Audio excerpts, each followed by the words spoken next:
ഇത് സീതപ്പഴം അതിൻ്റെ മരമാണ് ഈ കാണുന്നത്. ഇതിൻ്റെ കായ ഏതാണ്ട് ആത്തച്ചക്ക പോലെയൊക്കെ ആവും. ഇതാ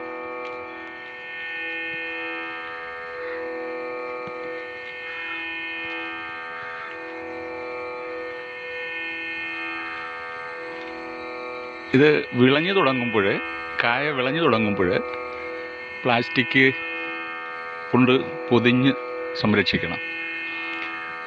ഇതാ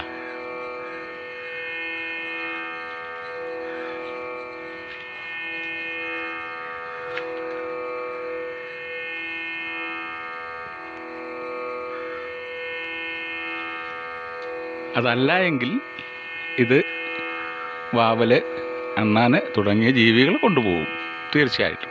ഇത് എവിടെ ഉണ്ടെങ്കിലും അണ്ണാനും വാവലും ഒക്കെ അവിടെ എത്തും. അതുകൊണ്ടിത് വളരെ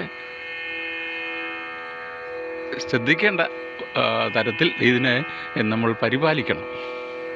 അത് വിളഞ്ഞ് പാകമാകുന്ന സമയത്ത് പ്ലാസ്റ്റിക്കിൽ പൊതിഞ്ഞ് ഇടണം.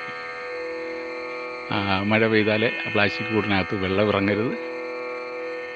വെള്ളം ഇറങ്ങിയാൽ തന്നെ ആ വെള്ളം വാർന്ന് പോകാനായിട്ട് ദ്വാരം ഇട്ട് കൊടുക്കണം പ്ലാസ്റ്റിക് കവറിന്.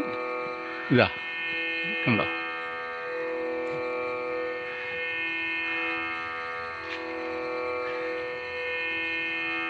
ഏതാണ്ട് ആത്തച്ചക്കയുടെയും ഒക്കെ ഷേപ്പാണ് ആത്തച്ചക്ക. അതുപോലെ തന്നെ എഗ് ഫ്രൂട്ട്, ഇതുപോലെയുള്ള മരങ്ങളുടെ തന്നെ ഷേപ്പാണ്. ഇലയൊക്കെ അതുപോലെയൊക്കെയാണ് ഏറെക്കുറെ ഇരിക്കുന്നത്. എന്തായാലും വളരെ ഗുണമുള്ള ഒരു ഫ്രൂട്ടാണിത്.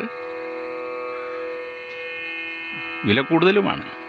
വെളിയിൽ കിട്ടാനുണ്ട്, ഫ്രൂട്ട്സ് കടകളിൽ കിട്ടാനുണ്ട്, പക്ഷേ വില കൂടുതലാണ്. വളരെ ഗുണമുള്ളതായതുകൊണ്ട് വിലയും കൂടുതലാണ്.